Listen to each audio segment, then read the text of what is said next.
All right. Welcome back, my regular viewers, listeners, and watchers. And of course, if you happen to be here for the very first time, welcome.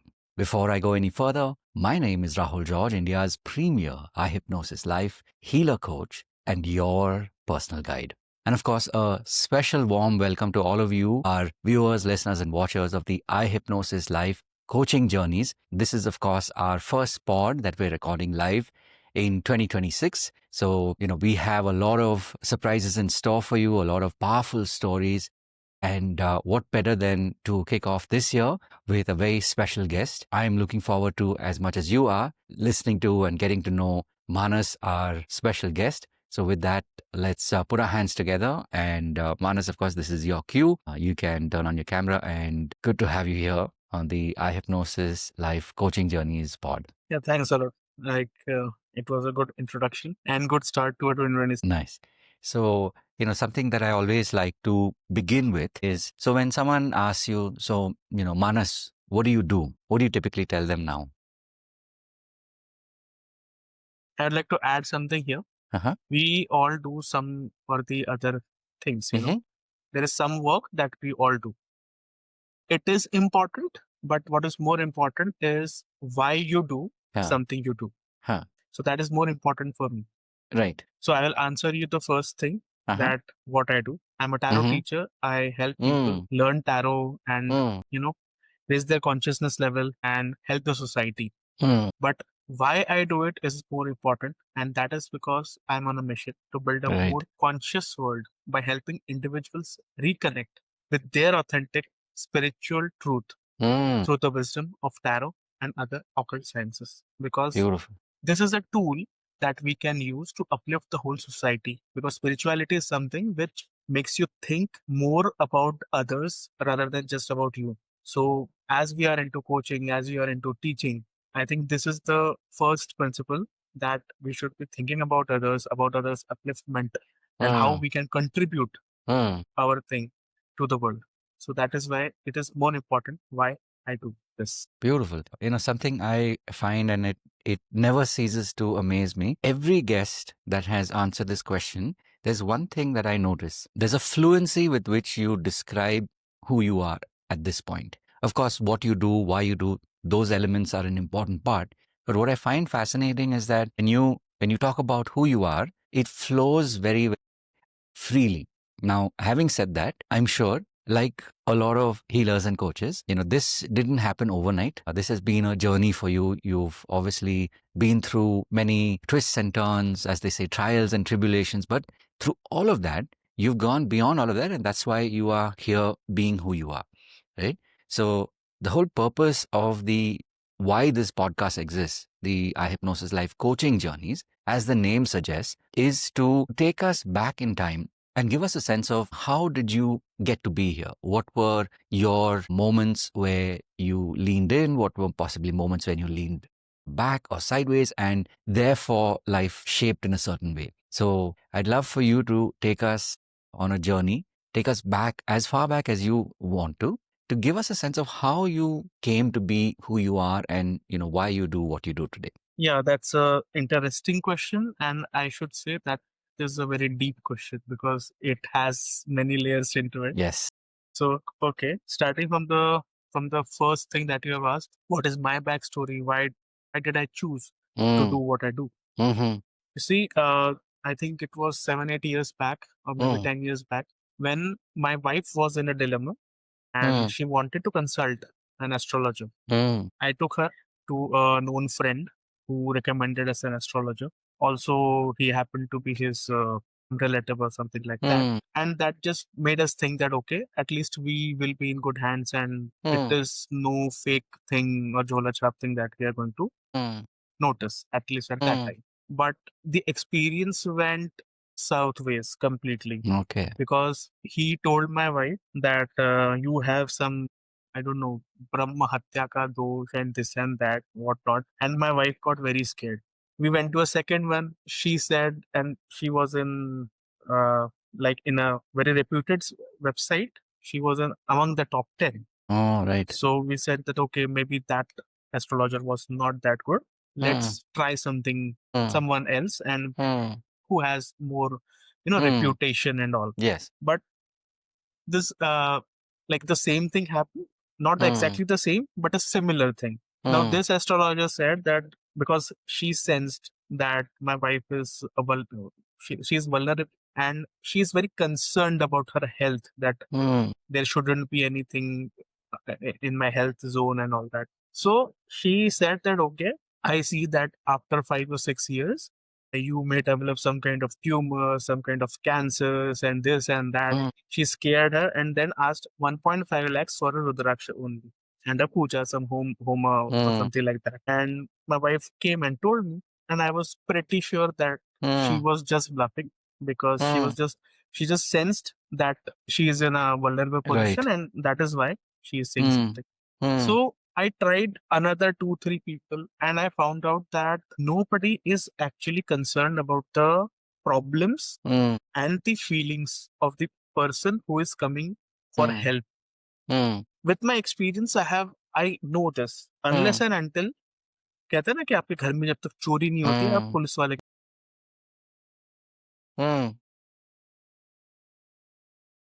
doctor. So there is a pain in your body, there is a pain in your mind, and that is why in your, maybe in your life, and that is why you go to an astrologer. Right. And maybe sometimes you go to an astrologer maybe in 5 years or so, right? So he is not someone you will revisit every 6 months or 8 months, just like a doctor or some other people. So I came to understand that maybe these people are not authentic enough.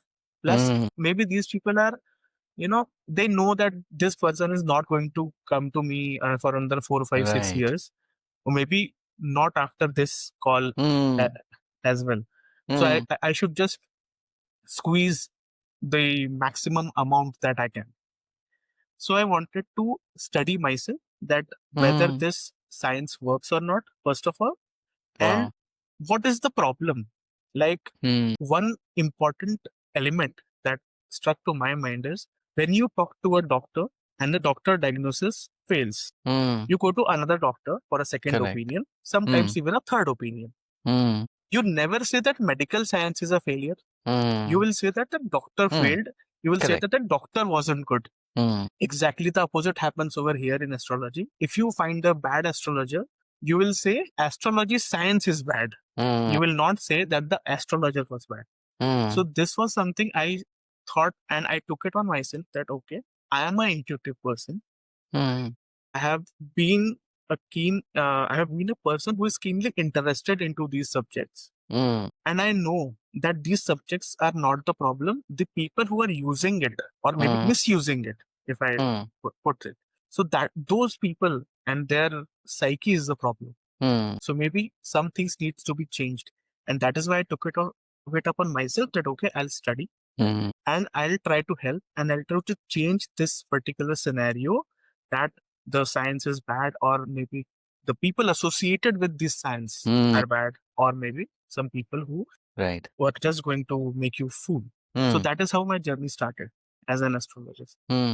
Wow. So this is give or take about 8, 9 years ago when you Yeah. started on the journey, and then Yeah.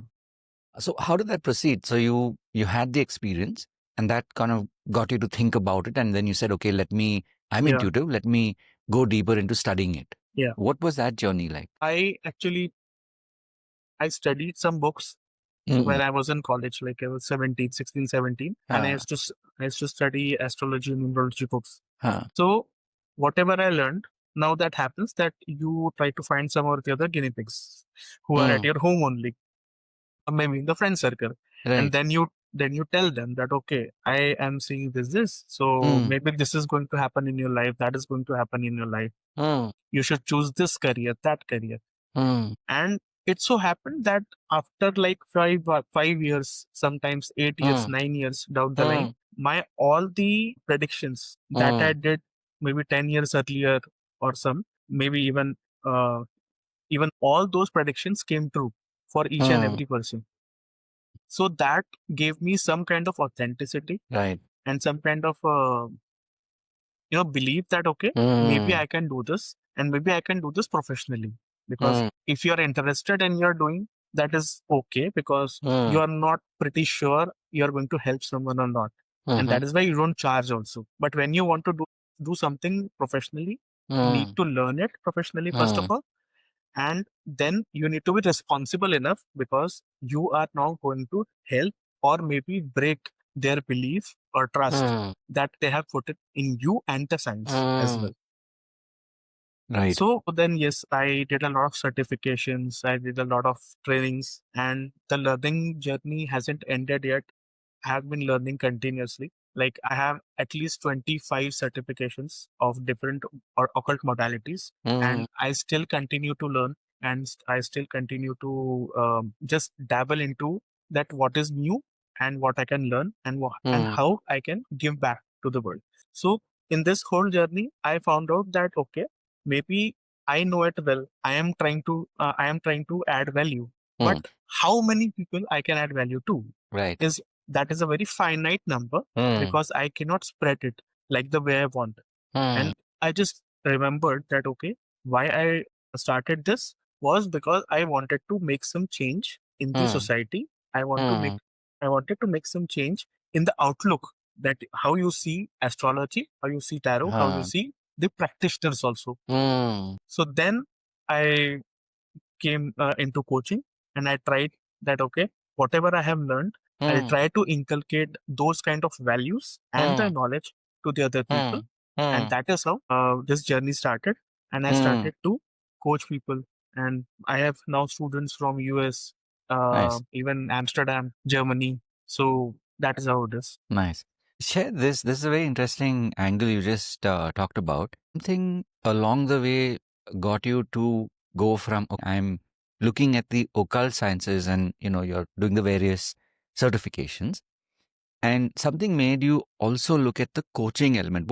How did that journey or that micro journey, how did that come about? Coaching journey started because when I was trying to do consultations, then in a particular day, you can just do some consultations, like a Correct. number of consultations, Correct. because these are energy based work, and a lot of energy, goes into this when you try to help somebody and all Correct. that.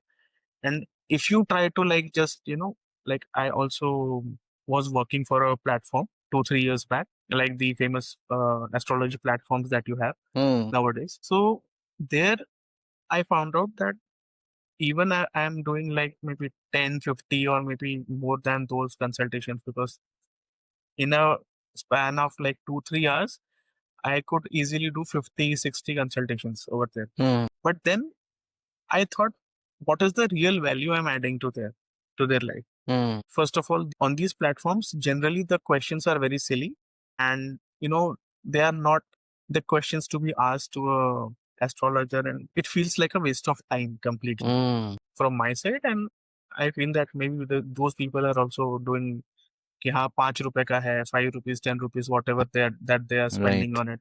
Sometimes it is also free for them. The platforms do have offers and all. So the quality wasn't there. Right. So that is why after just 2-3 months I worked for the platform. Even if I was one of the best, 4.9 plus was the ratings always I was getting. But I thought that no, this is not going to help. This is not going to help the people who are coming to me. And maybe if I continue to do this, I am not doing justice to my own. Like, this is a vidya, right? This is not just a technique or something that you have. So I thought that okay, let's try to do something else. So that is how I stumbled upon Siddharth Rajshekar and ILH community and things like that.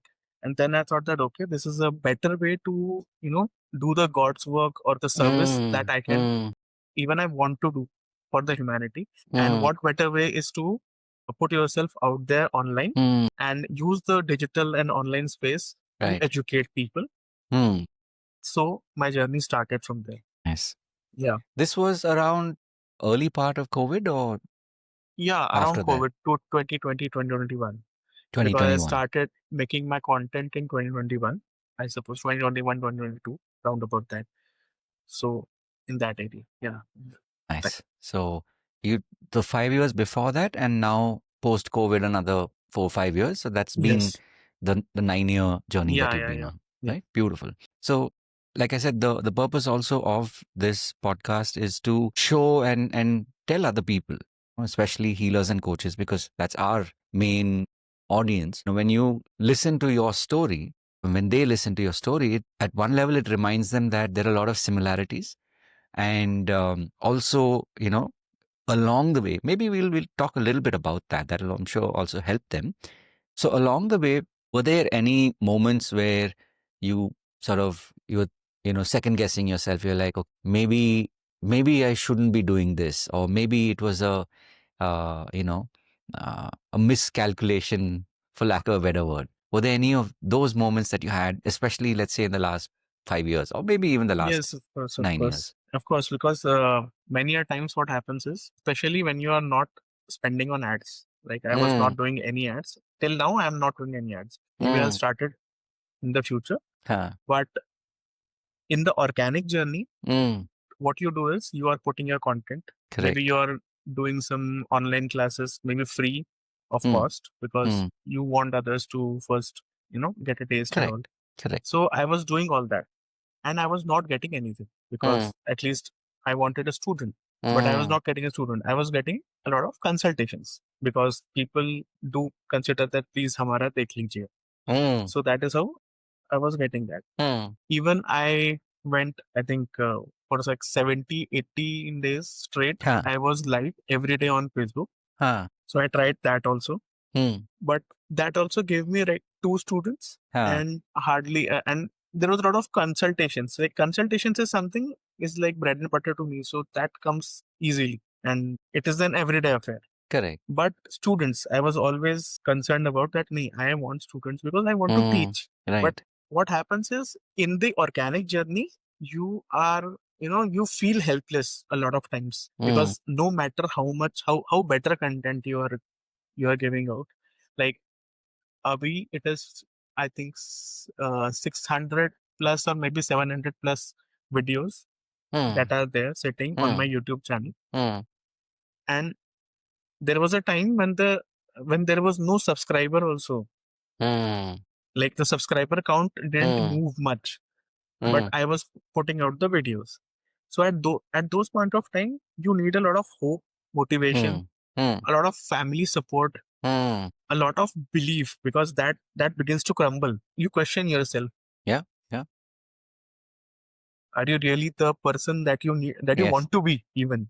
Because you see yourself as someone who is trying to help a lot of people and who is helping to a lot of people, who is doing his or her work diligently, and it is impacting a lot of people, right? But in the reality, nothing is happening. So at that time, I was really in my own second thoughts that whether I should be doing this. And it happens today also, even if I get any consultation, many a times the anxiety is there before seeing the chart and before having the session. Because always I'm asking myself that whether I'll be able to help this person or not. Because any point of time, the person who comes to me has a lot of hope. Correct. He is placing a lot of trust in my services. Yeah. And also many a times they have some magical thoughts in their mind, like like just that I am going to do a magic wand or something like that, and their problems will be whoosh away. So I need to educate first, whatever people who comes to me, I educate first, and then I try to tell them that okay, this is the whole procedure. We will follow this, and this is how you'll be getting the results. So that is there. So I really understand the place where the question is coming, because many a times it feels like you should quit and you should not do it. And it has happened to me, because after I think 8 months I started, and after 8 months or 9 months, maybe around about that time, my one reel got viral, and it went really viral, like 2 million, 2.5 million. So like that. And after that, whatever the content I was putting in, everything was going viral. But the main problem was I was working alone. I didn't have any team at that time. And then I was getting at least 100 calls in a day through Instagram. I was getting so much. Okay. I was not getting the students that I wanted, but only the enquiries and things like that, and for consultations. But then I was so overwhelmed by all that response, and I didn't know how to handle it. Neither did I have the systems inbuilt, because I didn't know that is going to happen. Correct. Before that, it was like I'm getting only 1 or 2 clients in a Correct. like week or so. So I was into that mode. So because of those pressures and maybe the ego also, because I thought, aha, I have cracked it. Now I know that how to make a reel viral. Right. I can make I can make any reel viral. Whatever I will post, Right. it is going to catch up. The exact opposite happened. That okay, I got some clients, I got some students and all that. But then because I was irregular in the content making system, so it actually, like, I went to 11,000 followers. From there, in a year or so, I was back to like 8,000, 8,500, 9,000 followers. So much of followers actually got away because Right. I was not posting the relevant content. Maybe I was experimenting and I was irregular at the same time. So then I got the realization that okay, this is not how things work. You have to be consistent, and whatever success you get, it is just a milestone. Right. Don't see it as something that is, don't let it get into your head, first of all. So see it as a milestone, cherish it, appreciate it. Maybe that evening that you have got, you should have a, maybe a dairy milk or something. And then again from the other next day, you should start the same drill, same whatever that you're doing. Right. So then I made systems, and after that, I think it is 1.5 years or 2 years by this time. And every day there has been a content, no matter what. And yes, because of that, okay, I have shifted my focus to YouTube rather than Instagram. But yes, Instagram also, I also post on Instagram like 5 days a week or so. But YouTube is like 7 days a week. So now YouTube was like zero. From zero, it has crossed, I think, 3,000 plus subscribers now, 3,100 something. I have not checked it, but because I don't check now what is the number. I just do what I do best, that I'll make my content, I'll post it. I don't see what is the numbers. And yes, even the Instagram, it has moved from 8, 9,000 to, I think, maybe close to 10,000 or something. And many of my reels are now going again viral, like 1,50,000. This is the normal thing now. And I see it as a normal thing. I don't get excited or, like that. People are getting millions of views and all. So it's okay. Be humble, keep your head down, and just work. That is the one thing I have learned with the failures that I had, because it has a lot of impact. Because what happens is, when the things are not going your way, it is an impact on your emotional health. It is an impact on your physical health. It is an impact on the confidence that you have, and also money that you don't get. And then there are responsibilities that keep piling up because of the things. So Right. I know that there are a lot of things that go, and many things don't go your way all the time. So you just need to keep doing what you're doing and what you know how to do it in the best way possible. And if you do it, things will catch up. That is what I have learned. So build systems, not goals. Nice. That is the one thing. That's a powerful thing to keep in mind, right? Build systems, not Not goals. goals. Beautiful. So you've given us a lovely look back in time of what you were doing. So even from a professional context, so say about 10 years ago, what field were you in at that time before Yeah, you started your research?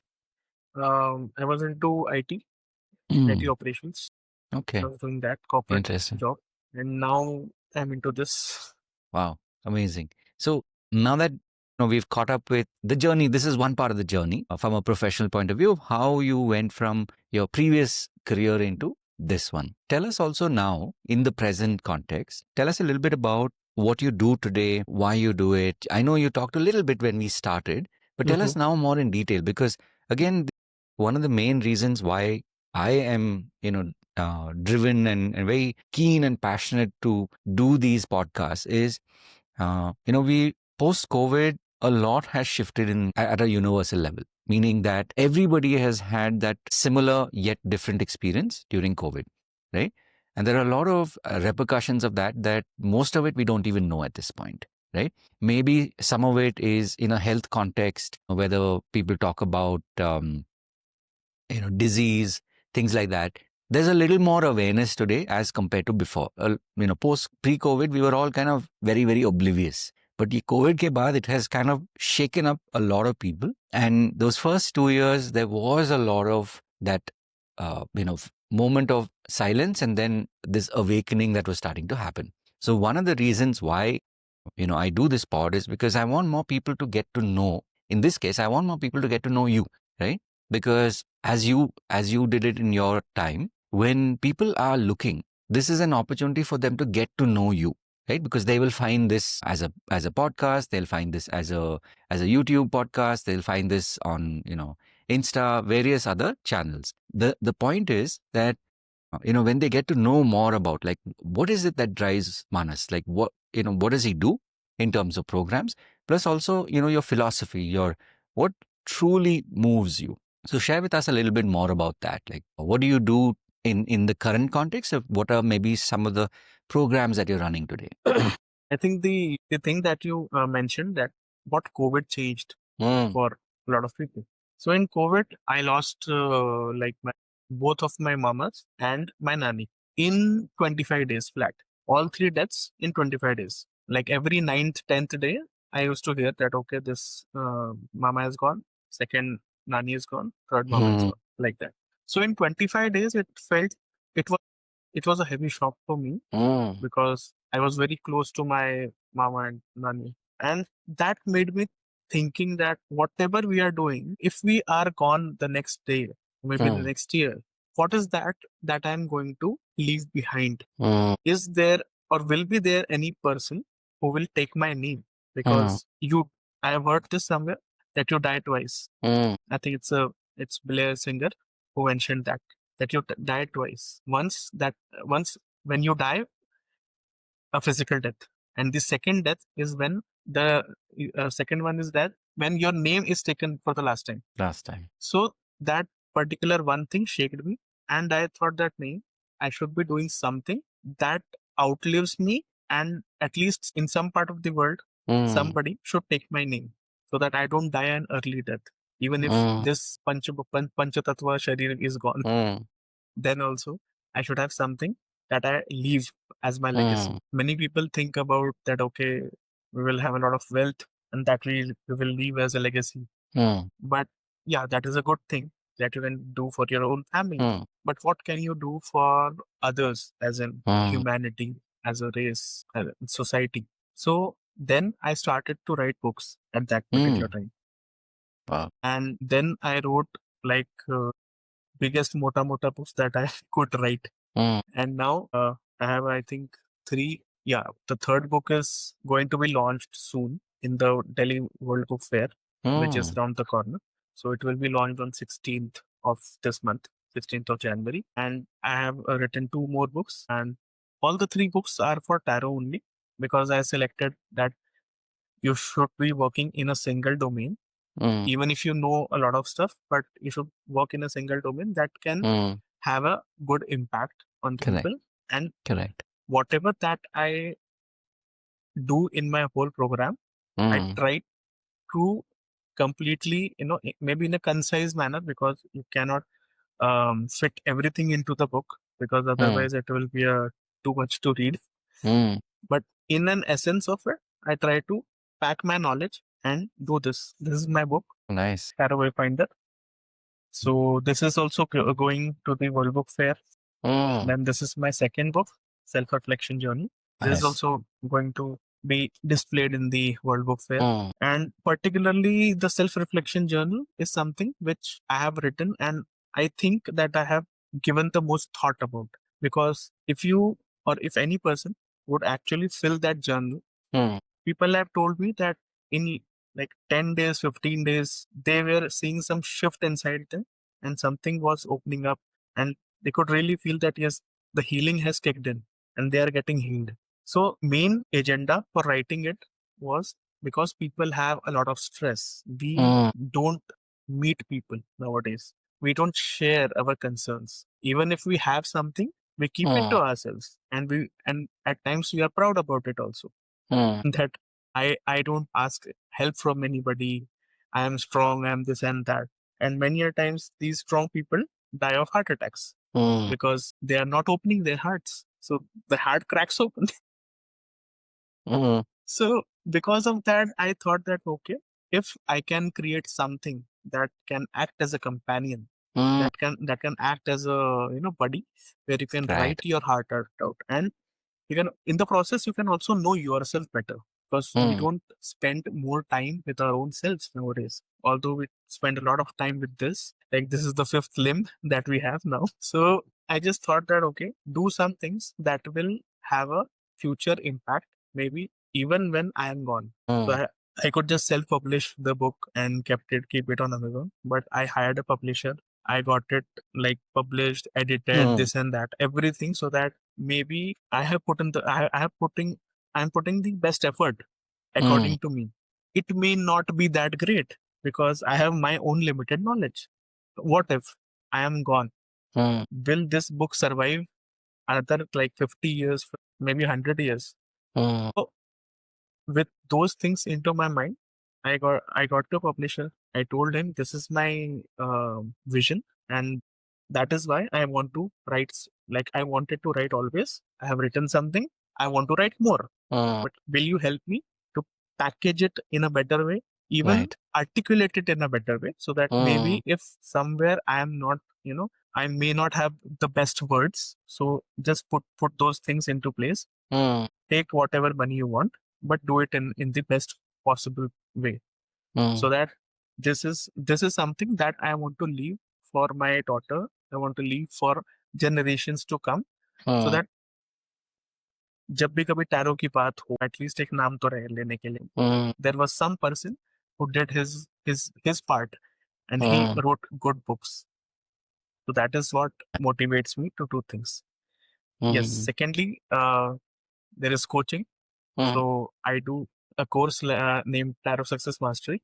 So in that particular course, we try to take the person from a beginner or a novice level to making them a consultant, basically. So many of my successful students are in US, in other parts of the country, and they send me images like photos. This much of dollars I have earned. Thank you, sir. Nice. This much of euros I have earned. Thank you, sir. Sometimes those are not monetary, because not everybody who learns sit up and goes to goes to practice it as a practitioner. So some people tell me their unique stories. Like a student of mine, she came from US to India. She visited Varanasi and she went to the Manikarnika, I don't know, Manikarnika Ghat or something like that. And she was sitting there for 4 hours, meditating and just taking the essence that life is so temporary and you can be gone like that. Yeah. So she was telling her experience, and it was so beautiful that someone from US is coming to India, visiting a place where the dead bodies are burnt and all, and still taking the biggest spiritual lessons and coming back and telling me. So those things are really magical, because you cannot even think about it, that what the work you're doing in any way that can create such results. So this is what motivates me, these stories, and whatever the people do at their level, at least. So this is something which motivates me to do and to continue to do what I want to do, and also improve it, because I know that I need to improve, I need to learn, I need to again think that okay, I am teaching it, but are they learning?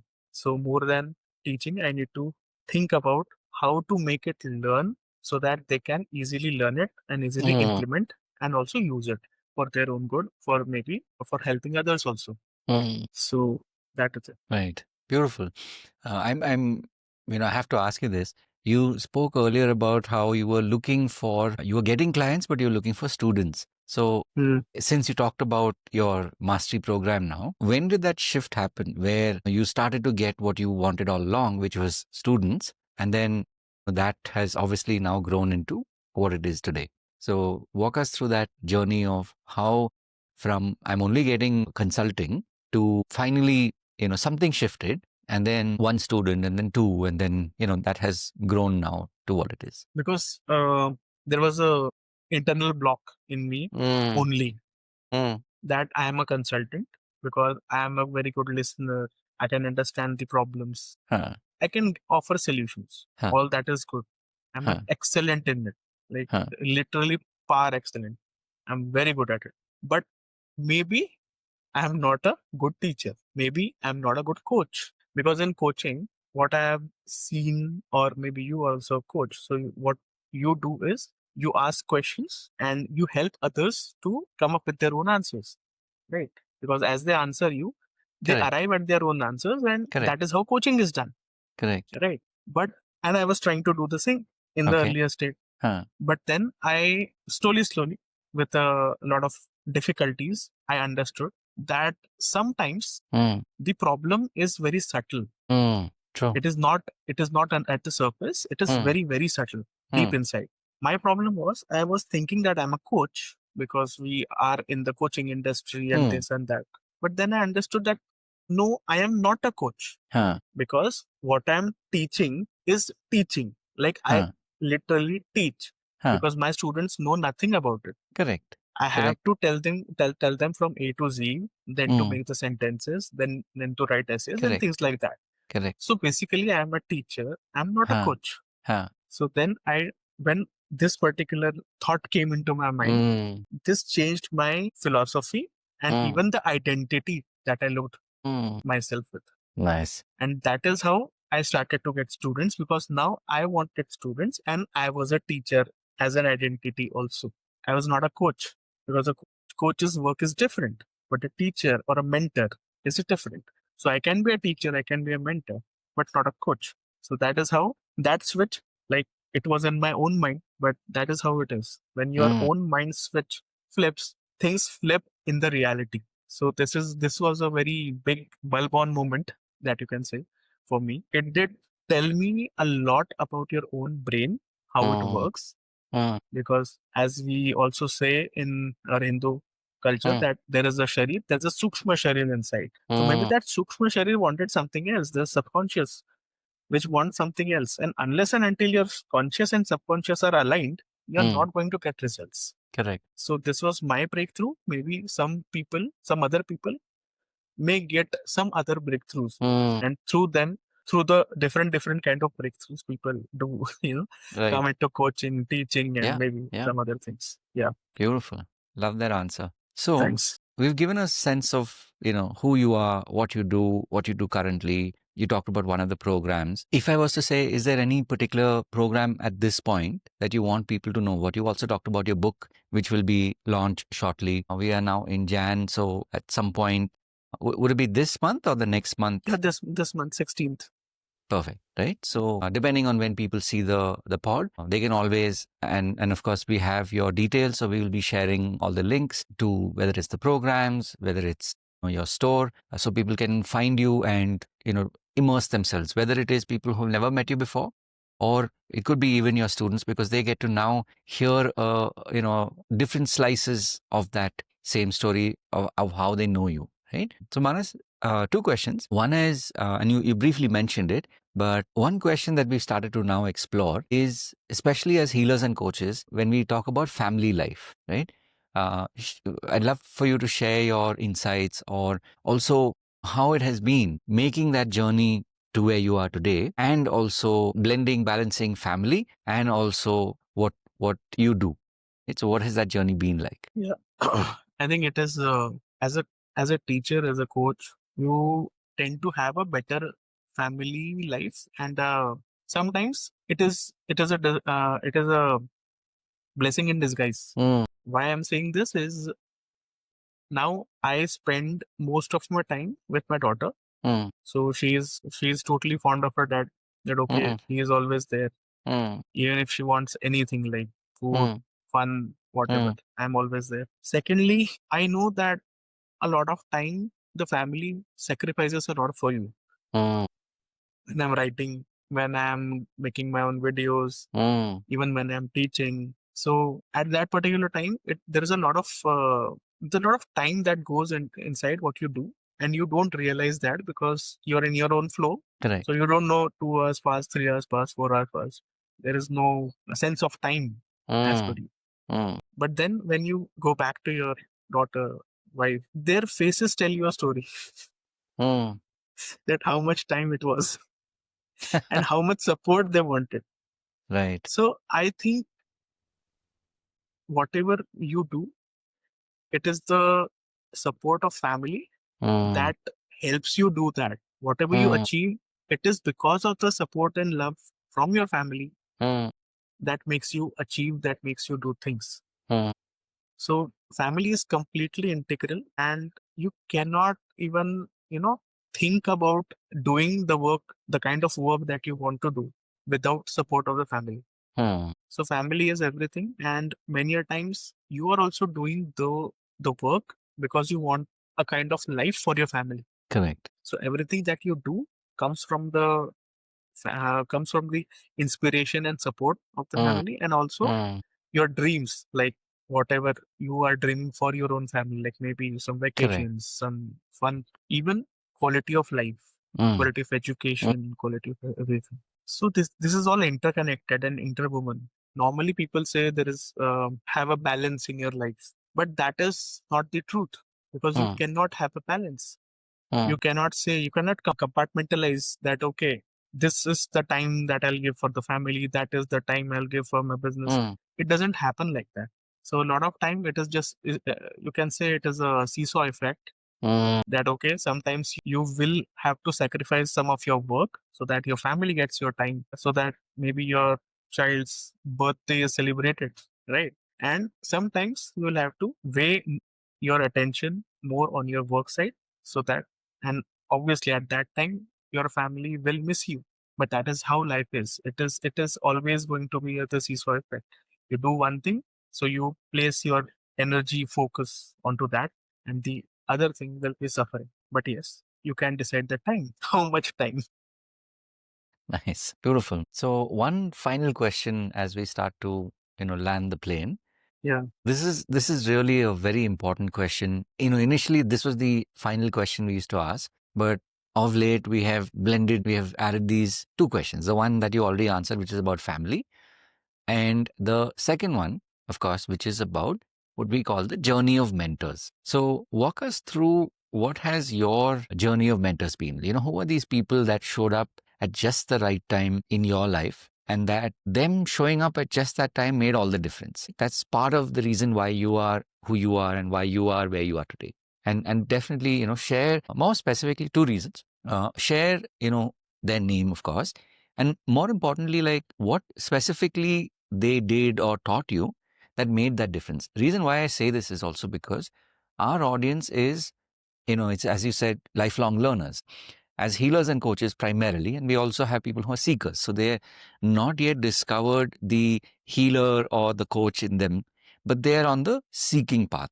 A lot of times, when you share who showed up in your life, that can become like a fulcrum for them. They may tap into the same person, or it can lead them to somebody else who will help them on their journey, right? So in your words, if you could, walk us through over the years as you've been growing, and like you said, you've done a lot of certifications, different programs, and you've been in different spaces. Share with us, like, who are some of these mentors that really stand out to you, and what about them made that difference? Yeah.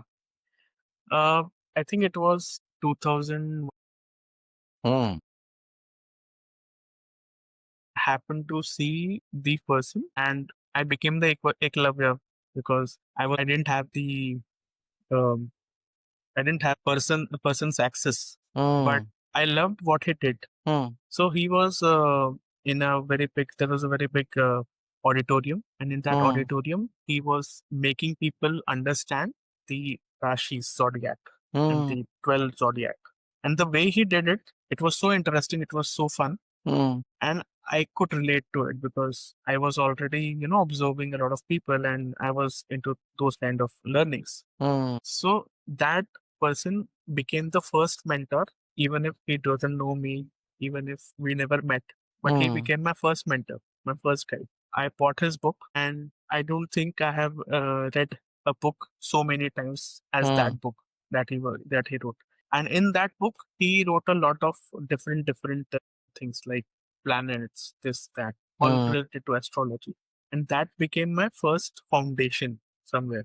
Then, of course, I saw Jumani's. I followed them very passionately because I already knew that numerology is something and it works. I learned from them. Many people said that, okay, learn tarot, learn tarot. I was not into it because I thought tarot is just random.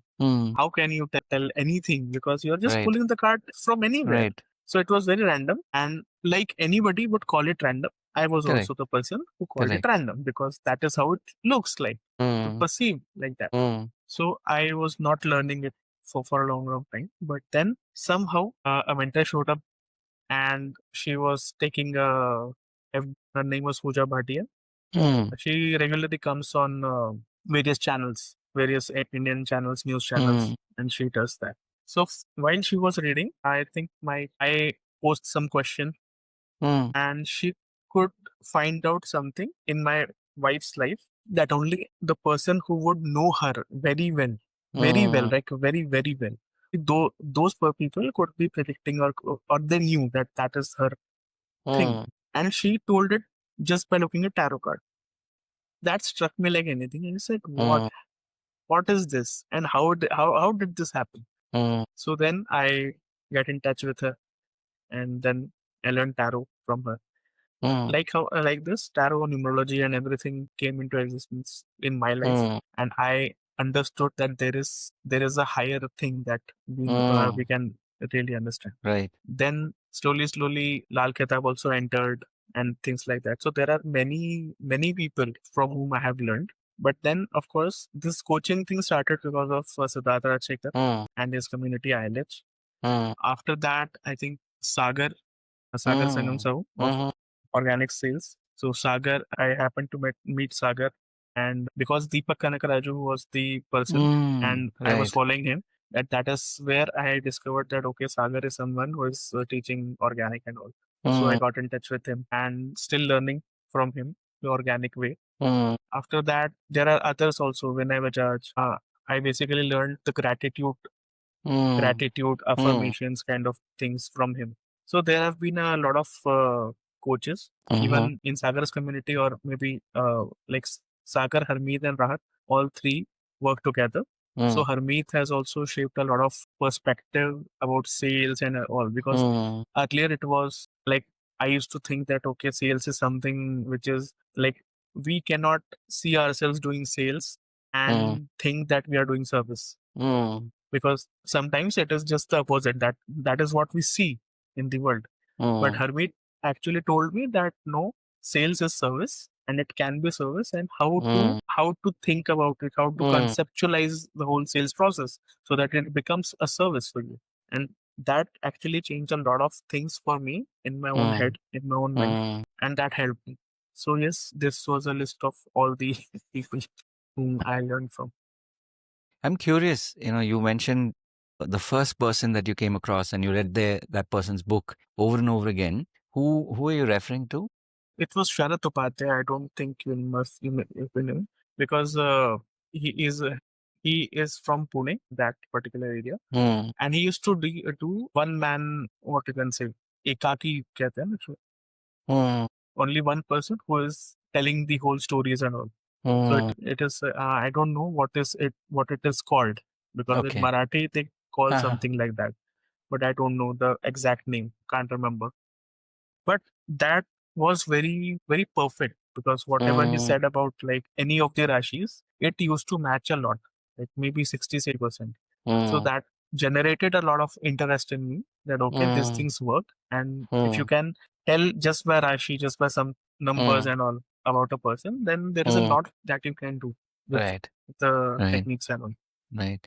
The interesting thing that I noticed in your story, Manas, though you said, officially it started, 8-9 years back, it's like this was already there inside of you, right? Yeah, Because you yes. talked about 25 years ago, Yeah. where you came across this person and the way they were speaking. So it's like this is something that has always been inside of you, this desire to connect to something that's beyond the conscious realm, so to speak. Yeah. Right? Absolutely, because the story was even beyond that time frame. Because one of my friends, he also came to me, and we were into kindergartens when we met the first time, nursery kindergartens like that. Just a year back, he came into said hi and all. Then obviously he had some issues with his life in his life, and he wanted some astrological help. But while he was talking to me, he said that I remember that you were into esoteric kind of books even when you were in fourth or fifth standard. Wow. So he remembered that. Even I didn't remember that. Right. But then I thought that yeah, maybe. So yes, it happens because whatever that is inside you tries to come out, and True. it just tries to connect with you again and again. So if you can recognize and do something for it, then it becomes your tool or vehicle so that you can serve people, because that is what you are here for. Otherwise, True. कोई फायदा ही. Correct. So I have one final question. It's beautiful listening to you, hearing your stories and how you've been on this journey now. Is there anything that you would have wanted me to have asked that I haven't yet asked? Is there anything that comes to mind? No, you have asked all the right questions. I don't think there is any question remaining. Good. So always good to check. So, like I said, the intent of this podcast has always been to not only find people who are doing truly amazing work, who've been on a journey, and as you said, the threads go, further back than sometimes even we remember. And that somehow, somewhere we've always been the teacher, we've been the, the magician, we've been the healer. Like, it's just that today you're living that. And life has brought you through the journey to this point where you're doing the things that you're doing. And as you said, you're wanting what you do to live on for as far into the future as possible. So, thank you for sharing your story. And I'm sure for people who come across the pod, and who, especially for those of you who have reached this point of the pod, you've heard Manas's story, you've followed along. So it obviously means that something about what Manas shared has connected with you. And as I said, the Manas's details are included as well. So definitely tune in, follow him on all his socials. You mentioned YouTube, even Insta, and I'm sure all the other channels that you've shared with us. For those of you who are watching this, definitely tune in, find out more about and follow along with Manas as he goes deeper into his journey and creating the things that he is. And thank you, Manas, for taking the time and sharing generously stories from your life. And I'm sure it will continue to inspire people, especially people like us who are healers and coaches. And like you said, there are moments when we want to throw in the towel, so to speak, but something inside us continues to tell us to keep going. And one of the ways also is when we listen to stories like this, it just tells us that no, we're meant to do something beyond our human bodiness. And so that's why we keep tuning into programs like this, podcasts like this. So thank you once again, Manas. It's been a pleasure. Yeah. Thanks for having me and for the beautiful questions that you asked. That were really deep.